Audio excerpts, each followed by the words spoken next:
नमस्कार दोस्तों, मैं बबीता यादव आप सभी के समक्ष एक बार फिर प्रस्तुत हूँ बीएड फर्स्ट ईयर वालों के महत्वपूर्ण प्रश्नों के साथ। अधिगमकर्ता के रूप में विकास, growing up as a learner. यह विषय बीएड फर्स्ट ईयर वालों के लिए बहुत ही इम्पोर्टेंट है। एग्जाम के दृष्टि से जो भी पूरी बुक के महत्वपूर्ण प्रश्न है, मैं उसकी वीडियो आप सभी के सामने लेकर आई हूं। आशा करती हूं आप सभी को पसंद आएगी। चलिए वीडियो की शुरुआत करते हैं। Growing up as a learner. Important questions of 2023। आप सभी के एग्जाम्स निकट हैं, परीक्षा निकट है, तो आशा करती हूँ आप सभी की तैयारियां भी जोरों शोरों से चल रही होंगी। इसी के साथ ही अगर आपको महत्वपूर्ण प्रश्नों की एक लिस्ट मिल जाए तो सोने पर सुहागे का काम होगा। तो इसी के साथ ही हम शुरू करते हैं आज की वीडियो। प्रश्न 1, शिक्षण अधिगम मनोविज्ञान से आप क्या समझते हैं? शिक्षा और मनोविज्ञान के मध्य क्या संबंध है? अधिगम के क्षेत्र में मनोविज्ञान का क्या योगदान है?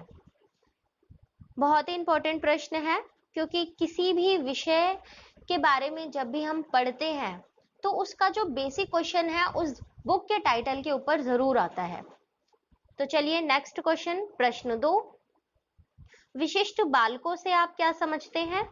इसके प्रकार एवं विशेषताओं की विवेचना कीजिए।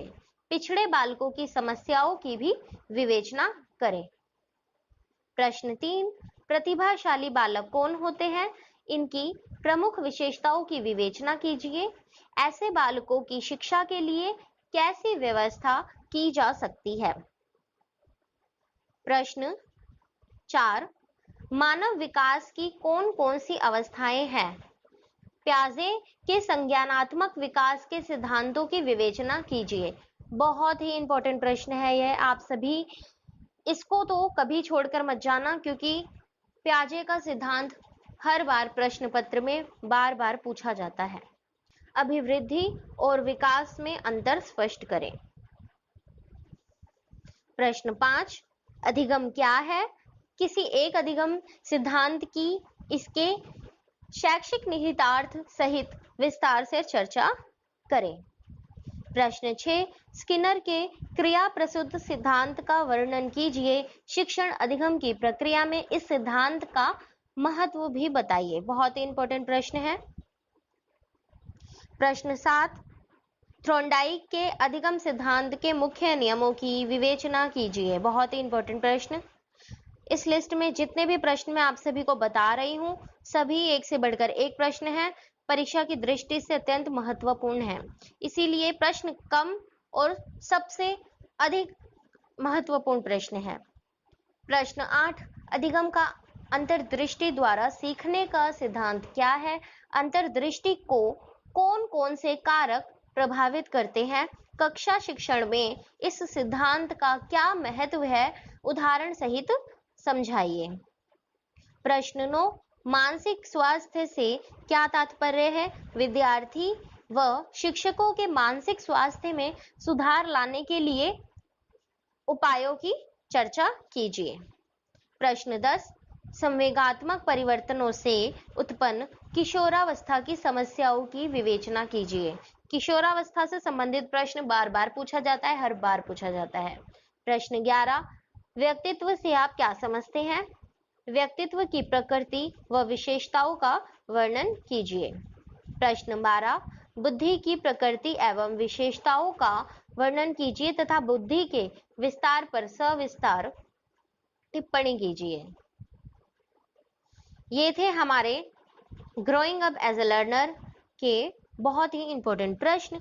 यदि आप इन प्रश्नों को करके जाते हैं तो आपका 80% पेपर बिल्कुल भी नहीं छूटेगा। बाकी हाँ, जितने भी एमसीक्यू के प्रश्न हैं, जितने भी आपके फिलिप्स हैं, जितने भी आपके शॉर्ट आंसर टाइप क्वेश्चंस हैं किताब के अंदर, वो आप जरूर पढ़कर जाएं। पढ़ना आपको सब कुछ है, लेकिन यदि बात की जाए एंड टाइम पर रिवीजन की, तो आपको इन प्रश्नों पर अधिक से अधिक गौर करना है, क्योंकि अगर हम विगत प्रश्न पत्रों की बात करें तो यह सबसे ज्यादा बार पूछे जाने वाले, बार बार इनकी पुनरावृत्ति होती रहती है प्रश्नों में। हाँ, आपका जो कहने का मतलब है, आपका जो भी टाइटल होगा, जो भी प्रश्न को पूछने का तरीका होगा, स्टेटमेंट होगी, वो चेंज हो सकती है, लेकिन आपका जो प्रश्न है वो इधर से ही बनकर आता है। चलिए, आशा करती हूँ आप सभी को यह वीडियो पसंद आई होगी। यदि आप सभी को वीडियो पसंद आई है, आप इसे लाइक करें, शेयर करें और सब्सक्राइब करें। नीचे सभी को लिंक दे रखा है, आप टेलीग्राम ग्रुप से आप जुड़ सकते हैं। जितनी भी वीडियोस मैं अपलोड करती हूँ, आप सभी को उसका पीडीएफ टेलीग्राम पर मिल जाएगा। चलिए, नमस्कार, फिर मिलते हैं अगली वीडियो में। आप सभी का बहुत बहुत धन्यवाद।